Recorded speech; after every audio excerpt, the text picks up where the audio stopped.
नमस्कार, आप देख रहे हैं स्पेशल रिपोर्ट। मैं हूं आपके साथ राजीव ढोंडियाल। आज स्पेशल रिपोर्ट में बात चाइनीज वायरस को लॉक करने वाले राष्ट्रव्यापी प्लान की। कल यानी 27 दिसंबर को देश के सभी हेल्थ सेंटर पर एक साथ मॉक ड्रिल होगी।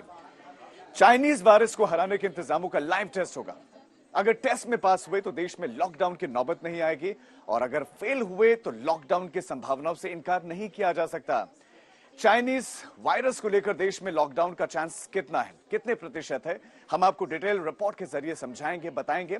साथ ही आपको बताएंगे नरेंद्र मोदी ऐसा क्या कर रहे हैं जिससे देश में दोबारा लॉकडाउन की नौबत ना आए।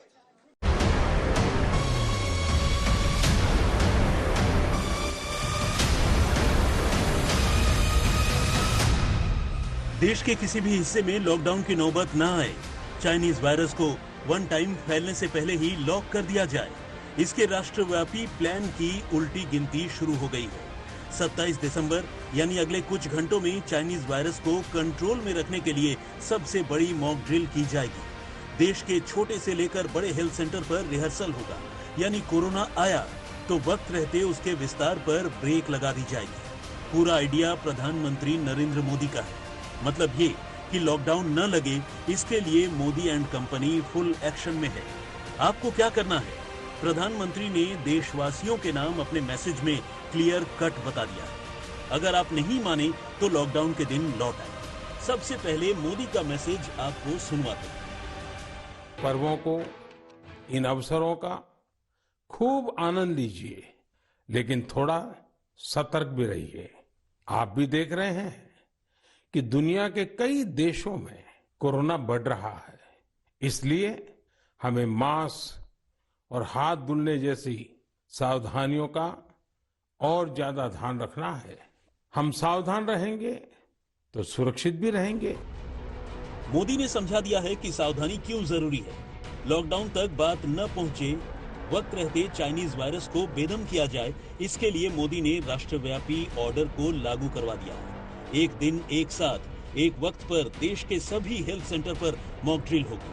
देश में चीन जैसा सीन न बने, इसके लिए ICU, hospital bed, Covid ward, isolation centre, oxygen और दवाओं की डिमांड एंड सप्लाई का रिहर्सल होगा। जहां जहां कमी पाई जाएगी वहां वहां चाइनीज वायरस के अटैक से पहले डिमांड के हिसाब से सप्लाई पूरी करवा दी जाएगी।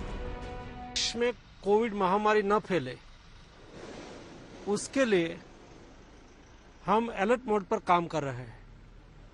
हमने एयर सर्वेलेंस भी चालू किया है, सुएज सर्वेलेंस भी चालू किया है, और ह्यूमन सर्वेलेंस तो हो ही रहा है।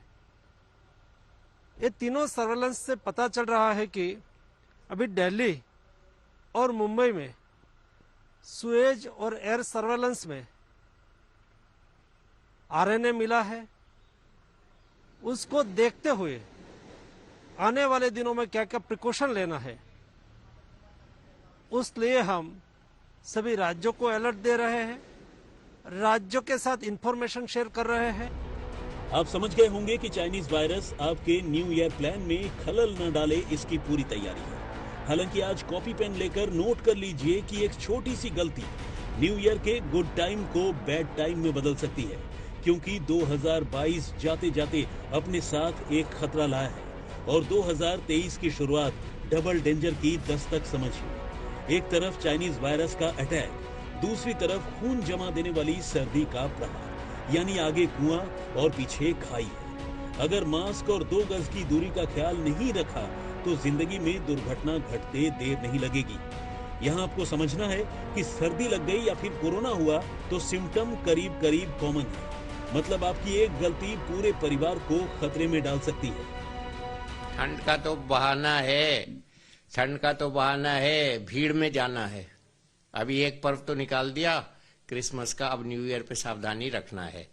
ठंड से हर influenza like illness, cold, common cold, allergic bronchitis और कोविड पड़ता है।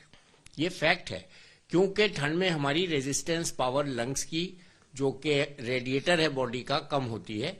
इसलिए ये कहना सही है कि कोई भी रेस्पिरेटरी या इन्फ्लुएंजा लाइक इलनेस कोल्ड के वेदर में बढ़ सकती है।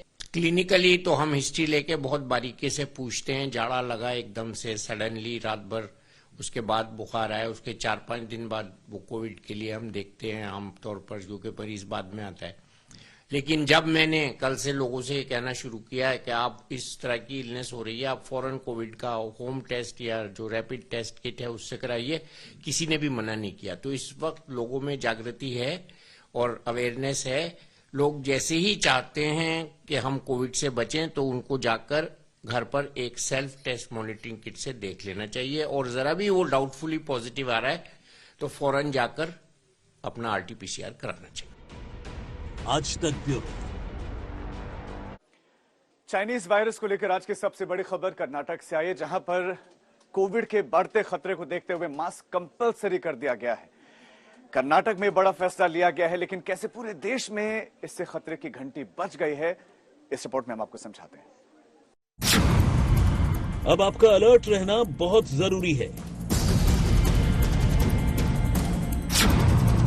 चीन से आए पॉजिटिव का नेगेटिव एंगल। एयरपोर्ट पर स्कैनर पकड़ा गया कोविड। कर्नाटक में मास्क कंपलसरी हो गया।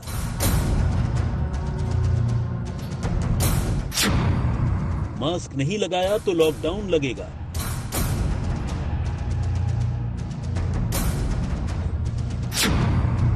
नाइट कर्फ्यू और लॉकडाउन का डर लौटा।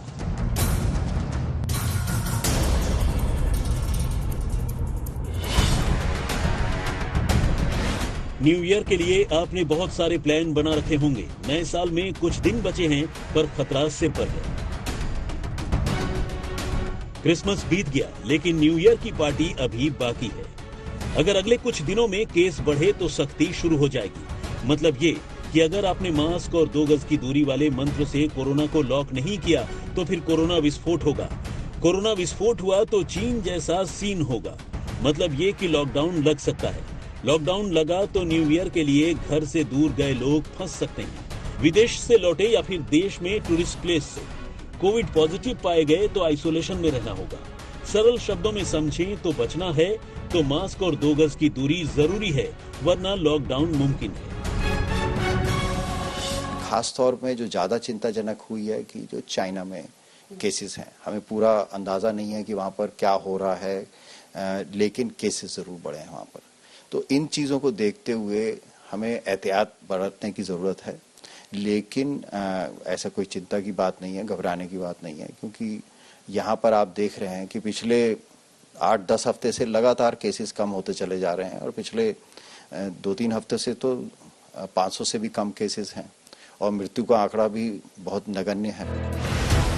यहाँ आपको समझना है कि कोविड को लेकर आई पहली एडवाइजरी या गाइडलाइन में क्या है। कर्नाटक के मूवी थिएटर, स्कूल, कॉलेज में मास्क कंपलसरी हो गया। पब, रेस्टोरेंट और बार में नए साल के जश्न के दौरान मास्क कंपलसरी है, और नए साल की पार्टी रात के 1 बजे से पहले खत्म करनी होगी। अभी ये गाइडलाइन कर्नाटक में आई है और कई राज्यों में भी आ सकती है। That they wear masks without fail, and in all the closed places, especially in clubs and theaters, cinema, we have recommended that they should, spectators should wear the mask compulsorily. And similarly, we have restricted the celebration time in Bangalore and all other cities of Karnataka, that 1 AM is the deadline to serve the last food order or the drink order. अभी देश में Chinese virus control में है। Team Modi ने step by step full action plan जारी कर दिया है। अगर हालात बिगड़े तो क्या होगा? Number 1, mask compulsory. नंबर 2, 2 गज की दूरी compulsory. Number 3, night curfew. Number 4, limited lockdown. चीन समेत दुनिया के कुछ मुल्कों ने भारत के लिए खतरे का सायरन बजा दिया है। अच्छी बात यह है कि वक्त रहते लॉकडाउन की नौबत न आए, लिहाजा चाइनीज वायरस को लॉक करने की तैयारी शुरू हो गई है। आज तक ब्यूरो। चीन में कोरोना के सब वेरिएंट BA.7 ने तबाही मचा रखी है, और आपने देखा कि किस तरह से प्रधानमंत्री मोदी चाइनीज वायरस को लेकर अलर्ट मोड पर हैं। लेकिन इतनी तैयारियों के बावजूद भारत में इस वायरस ने घुसपैठ कर ली है। जी हां, चीन से लौटे यूपी के आगरा का एक शख्स कोरोना पॉजिटिव मिला है, तो कर्नाटक में भी चीन से लौटा एक शख्स कोरोना से संक्रमित पाया गया है। ऐसे में हड़कंप मचना लाजमी है। इतना ही नहीं, चाइनीज वायरस की दहशत के बीच में बिहार के गया में भी 4 विदेशी कोरोना पॉजिटिव मिले हैं। तो कोलकाता में भी दुबई और मलेशिया से लौटे हुए 2 लोग कोरोना संक्रमित मिले हैं।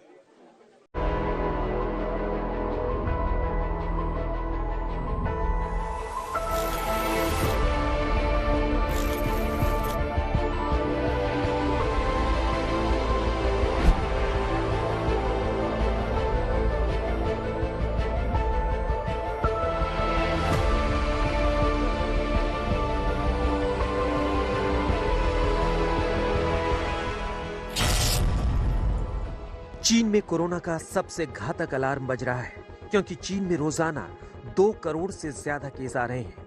लेकिन चाइनीज वायरस अब भारत में भी घुसपैठ करने लगा है। आज हम आपको दिखाएंगे कि कैसे मेड इन चाइना वायरस चीन से भारत के लिए ट्रैवल कर रहा है। भारत में पिछले 24 घंटों में 200 से ज्यादा कोरोना के नए मरीज आए हैं। ऐसे में लोगों के मन में डर है कि क्या भारत में फिर से कोरोना की नई लहर आएगी। चीन में कोरोना का नया वेरिएंट BF.7 लोगों को तड़पा रहा है। बताया जा रहा है कि चीन में हर 6ठा व्यक्ति BF.7 से इन्फेक्टेड है।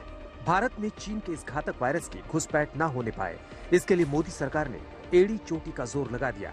इसके बावजूद चाइनीज वायरस भारत के सुरक्षा कवच को भेद कर दाखिल हो चुका है। कैसे, आइए आपको बताते हैं। चीन से आगरा लौटा एक शख्स कोरोना पॉजिटिव निकला।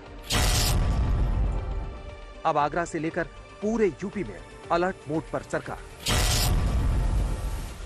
किस किस से मिला चीन से आया शख्स, कहां कहां गया।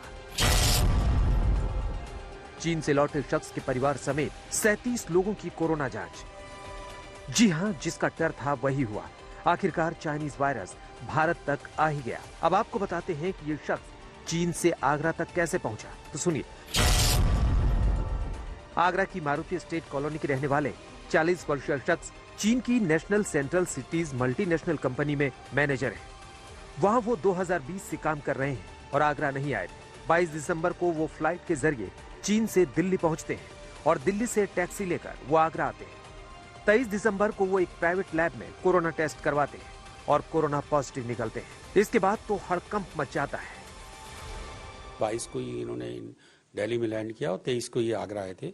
इन्होंने स्वयं स्वतः ही अपनी जांच एक प्राइवेट लैब में कराई थी, जिसमें ये एक RT-PCR में इनका कोरोना टेस्ट पॉजिटिव आया था और इस समय इनको कोई सिम्टम्स नहीं है और ये अपने घर पे होम आइसोलेशन में है। और इनके जितने भी कॉन्टैक्ट को ट्रेस किया गया है और उनके करीब 27 हम लोग अब तक टेस्ट कर चुके हैं, टेस्ट सैंपल ले लिया है। इसके अतिरिक्त जीनोम सीक्वेंसिंग के लिए इनका सैंपल हम लोग ने लखनऊ भेज दिया है, जिससे कि जो भी वेरिएंट अगर कोई भी संभावना है तो उसको हम लोग रूल आउट कर पाए। अब आगरा पहुंचे शख्स के सैंपल जीनोम सीक्वेंसिंग के लिए KGMU लखनऊ भेजे गए हैं, ये पता लगाने के लिए कि क्या वो चीन में फैले कोरोना वायरस के वेरिएंट BF.7 है या नहीं। लेकिन कोरोना की पुष्टि होने के बाद रैपिड रिस्पांस टीम आगरा में उनके घर पहुंचती है। घर पर उनकी पत्नी और बेटे समेत संपर्क में आए कॉलोनी के लोग और दूध वाले समेत 37 लोगों के सैंपल लिए जाते हैं। साथ ही उस टैक्सी वाले की भी तलाश चल रही है, जिस टैक्सी में बैठकर वो दिल्ली से आगरा पहुंचे। आगरा से जो केस आया है, जिस तरह से जो चाइना में एक कोविड पॉजिटिव केस मिला है, वो चीन से यात्रा करके आए थे। उनकी पॉजिटिव आने के बाद हमने जीनोम टेस्टिंग के लिए भेजा है। वो घर पर आइसोलेशन में है, कोई पहले की स्थिति नहीं है, स्वास्थ्य उनका ठीक है, नियंत्रण में है। लेकिन ऐसे सभी यात्री जो विदेश यात्रा करके आए हैं, हम उनसे अपील करते हैं, करबद्ध अनुरोध करते हैं, कृपया कोविड निगेटिव जांच आने के बाद ही सार्वजनिक स्थलों पर निकले, तब तक आइसोलेशन में रहें। और उत्तर प्रदेश के सभी लोगों की उच्च कोटि की चिकित्सा व्यवस्था सरकार कर रही है। हम आपको बता दें कि चीन में कोरोना से मची तबाही के बाद से ही फ्लाइट पर बैन लगाने की बात हो रही थी। हालांकि इस समय चीन से भारत के लिए डायरेक्ट फ्लाइट तो बंद है, लेकिन दूसरे देश के रास्ते लोग चीन से भारत तक पहुंच रहे हैं। आइए समझाते हैं कैसे। इस समय मलेशिया, सिंगापुर आदि देश होकर चीन से लोग भारत आ रहे हैं। यदि आप चीन जाना चाहें तो भारतीय हवाई अड्डे से श्रीलंका, नेपाल, म्यांमार, हांगकांग आदि देशों से होकर चीन के एयरपोर्ट तक जाने का टिकट मिल रहा है। पश्चिम एशिया या यूरोपीय देशों के रास्ते भी लोग चीन से आवाजाही कर रहे हैं। ऐसे में चीन से आने वाले दूसरे रूट पर भी पाबंदी की मांग उठना शुरू हो गई है। कोरोना से संक्रमित एक शख्स चीन से आगरा तक पहुंच जाता है तो बिहार में भी 4 विदेशी कोरोना पॉजिटिव मिलने से हड़कंप मच गया है। ये चारों विदेशी बिहार के गया में बौद्ध धर्मगुरु दलाई लामा के कार्यक्रम में शामिल होने आए थे। इन यात्रियों की गया एयरपोर्ट पर कोरोना जांच की गई थी। इसी जांच में चारों यात्री पॉजिटिव पाए गए। इन चारों में से 3 लोग बैंकॉक के और एक कोविड पॉजिटिव म्यांमार का बताया जा रहा है। हम आपको बता दें कि तिब्बती आध्यात्मिक बौद्ध धर्मगुरु दलाई लामा 1 महीने के प्रवास पर है। 29 दिसंबर से 31 दिसंबर तक वो प्रवचन देंगे और इसमें 50 से अधिक देशों के विदेशी पर्यटकों के आने की उम्मीद है। कर्नाटक में भी 2 हफ्ते पहले चीन से लौटा एक शख्स कोरोना पॉजिटिव मिला है, जबकि कोलकाता में दुबई और मलेशिया से लौटे 2 शख्स कोरोना संक्रमित हैं। इस तरह से आगरा में 1, बिहार में 4 विदेशियों के कोरोना संक्रमित मिलने से हड़कंप मचा हुआ है। और भारत में चाइनीज वायरस घुसपैठ को देखते हुए मॉक ड्रिल की तैयारी शुरू हो गई है। आगरा से अरविंद शर्मा के साथ आज तक ब्यूरो। और अब आपको लिए चलते हैं चीन में कोरोना से त्राहिमाम मचा हुआ है। इतने केसेस आ रहे हैं, इतनी मौतें हो रही हैं कि चीन ने गिनती पर पाबंदी लगा दी है। लेकिन दौर सोशल मीडिया का है। रिपोर्ट्स लगातार आ रही है चीन में किस कदर हालात खराब हैं। एक रिपोर्ट हमने तैयार की है, रिपोर्ट आप देखिए।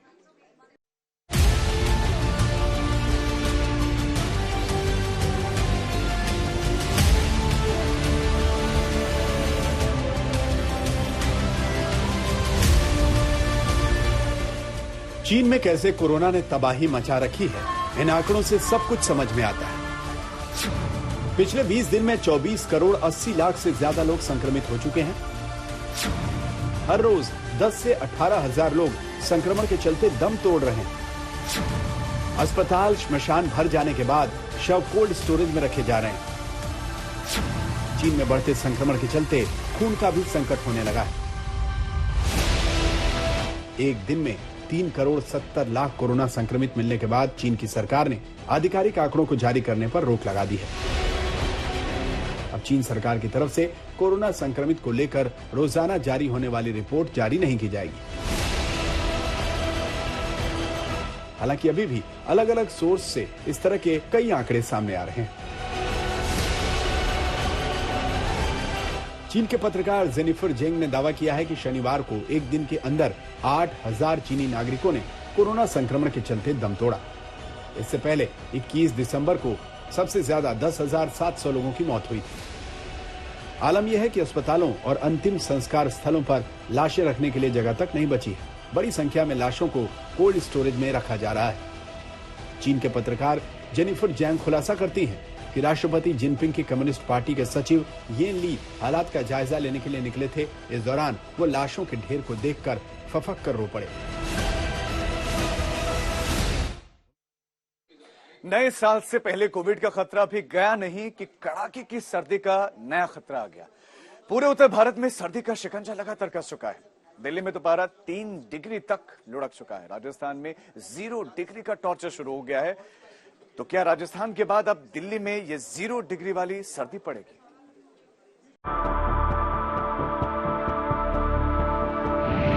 दिल्ली में 3 डिग्री तक गिरा तापमान। राजस्थान के चूरू में 0 डिग्री का अटैक। उत्तर प्रदेश में ठंड और कोहरे का प्रहार। पंजाब से हरियाणा तक ठंड का कहर। सावधान, दिल्ली पर 0 डिग्री का डेंजर। मौसम ने करवट बदली और दिल वालों की दिल्ली कड़ाके की ठंड से कांप उठी। दिसंबर ने इशारा कर दिया कि जनवरी में दिल्ली को जमा देने वाली सर्दी पड़ेगी। मौसम वैज्ञानिकों के मुताबिक दिल्ली समेत पूरे उत्तर भारत में जनवरी जमा देने वाली होगी। सर्दी के प्रचंड प्रहार को देखते हुए मौसम विभाग ने अलर्ट जारी कर दिया है। नॉर्थ वेस्ट इंडिया में पंजाब, हरियाणा, इंक्लूडिंग दिल्ली, नॉर्थ राजस्थान में टेम्परेचर 4 डिग्री से कम है। इवन नॉर्थ राजस्थान में नियर 0 डिग्री भी है। तो ये कंडीशंस अभी आने वाले 24 घंटों में कंटिन्यू करेगी। उसके बाद हम एक वेस्टर्न डिस्टर्बेंस एक्सपेक्ट कर रहे हैं, जिसके कारण प्लेन्स को तो वो ज़्यादा अफेक्ट नहीं करेगा, लेकिन टेम्परेचर्स को अफेक्ट करेगा। उसके कारण ये जम्मू कश्मीर, हिमाचल और उत्तराखंड में हल्का फुल्का स्नोफॉल रहने की उम्मीद है। तो उसके बाद ये टेम्परेचर्स मिनिमम। मैदानी इलाकों में लुढ़कता तापमान लोगों को डरा रहा है और खास तौर से दिल्ली में बर्फीली हवाएं भी चल रही हैं। मैं अगर बात करूं तो ठंड भगाने के लिए चाय का सहारा ले रहा हूं, लेकिन आसपास के हम लोगों जो खड़े हैं उनसे बात करते हैं। सर, किस तरह की ठंड? बहुत ज्यादा ठंड पड़ रही है। गलन हो रही है? हाँ, हाथों में पूरा गलन हो रहा है। समझिए कि बहुत ज्यादा ठंड पड़ रही है इस टाइम। तो इस वजह से चाय? बस चाय पी के काम चला रहे हैं। देखिए सामने चाय ले रखा है। कैसे ठंड सर? बहुत सी ठंड है, कड़ाके की ठंड है। आपको तो कपकपी भी छूट रही है? हाँ, कपकपी छूट रही है। तो देखिए, इस तरीके से जो अगर आप बात की जाए, और मौसम विभाग का ये भी कहना है कि आने वाले दिनों में दिल्ली वालों को और ठिठुरन महसूस होगी, क्योंकि पहाड़ी इलाकों में बर्फबारी हो रही है और उसका असर दिल्ली में भी साफ साफ दिखाई दे रहा है। आने वाले दिनों में टेम्परेचर वो और भी जो है कम होगा। अगर दिल्ली की बात करें तो चाहे रात हो या फिर दिन, प्रचंड सर्दी ने रिकॉर्ड तोड़ने शुरू कर दिए हैं। आज भी दिल्ली काफी ठंडी हवा चल रही है, डे टेम्परेचर्स कम है। ये कोल्ड डे के कारण है। कोल्ड डे में हम क्या कंसीडर करते हैं, जो मैक्सिमम टेम्परेचर्स हैं वो आपके नॉर्मल से 4.5 डिग्री कम है, तो उस केस में, और मिनिमम 10 डिग्री होने चाहिए। तो वो कंडीशंस अभी प्रिवेल कर रही हैं, कल भी थी और हम एक्सपेक्ट कर रहे हैं आज भी कंटिन्यू करेगी, और इसके बाद अवेट हो जाएगी, मिनट खत्म हो जाएगी। इस वक्त दिल्ली, हरियाणा, पंजाब और राजस्थान के मैदानी इलाकों में हड्डियां कांपा देने वाली सर्दी पड़ रही है। मौसम विभाग की माने तो शीतलहर का ये सिलसिला 28 दिसंबर तक जारी रहेगा। मतलब ये कि नए साल पर 0 डिग्री का टॉर्चर झेलना पड़ सकता है। चंडीगढ़ में तो पारा 2 डिग्री तक लुढ़क चुका है। पंजाब हो, हरियाणा हो, हिमाचल प्रदेश हो या फिर केंद्र शासित प्रदेश चंडीगढ़, यहां दिन और रात के तापमान में लगातार गिरावट दर्ज की जा रही है। चंडीगढ़ में तापमान की बात करें तो रात का तापमान 2.8 डिग्री सेल्सियस तक गिर गया, जो पिछले 2 सालों में सबसे कम है। वहीं दिन का तापमान भी 11 डिग्री तक गिर चुका है। ये तस्वीरें उत्तर प्रदेश की हैं, जहां कोहरे और शीतलहर का कहर जारी है। उत्तर प्रदेश में तापमान में गिरावट से ठंड बढ़ गई है। लगातार तापमान में जिस तरह से गिरावट हो रही है, उसके चलते कोहरे में भी खासा इजाफा हुआ है। न्यूनतम डिग्री जो है वो लगभग 8-9 के करीब रात का टेम्परेचर यूपी के कई जिलों में रहा है। अगर बात राजस्थान की करें तो पारा कहीं 0 डिग्री तो कहीं 1 डिग्री तक फिसल चुका है। मतलब ये कि पूरा उत्तर भारत ठंड की चपेट में है और अभी दूर दूर तक राहत के आसार नहीं है। आज तक ब्यूरो। अपने देश की राजधानी में गिरते पारे का टॉर्चर देखा, लेकिन अब आपको दिखाते हैं कि कैसे दुनिया इस वक्त रेफ्रिजरेटर से भी ज्यादा तेजी से जम रही है। कनाडा के कई हिस्सों में पारा -52 डिग्री तक चला गया है, जो अमेरिका में बॉम्ब साइक्लोन ने तबाही मचा रखी है। जापान में इतनी बर्फबारी हुई है कि सब कुछ बर्फ के आगोश में समा गया है। दुनिया इस वक्त भारी बर्फबारी का कहर झेल रही है। खासकर 3 देशों कनाडा, जापान और अमेरिका में हालात भयंकर हैं। जापान में 229 सेंटीमीटर तक बर्फबारी हुई है, तो अमेरिका में बॉम्ब साइक्लोन ने कहर बरपाया हुआ है। स्पेशल रिपोर्ट में आज के लिए बस इतना ही, लेकिन देश और दुनिया की तमाम खबरों के लिए आप देखते रहिए आज तक।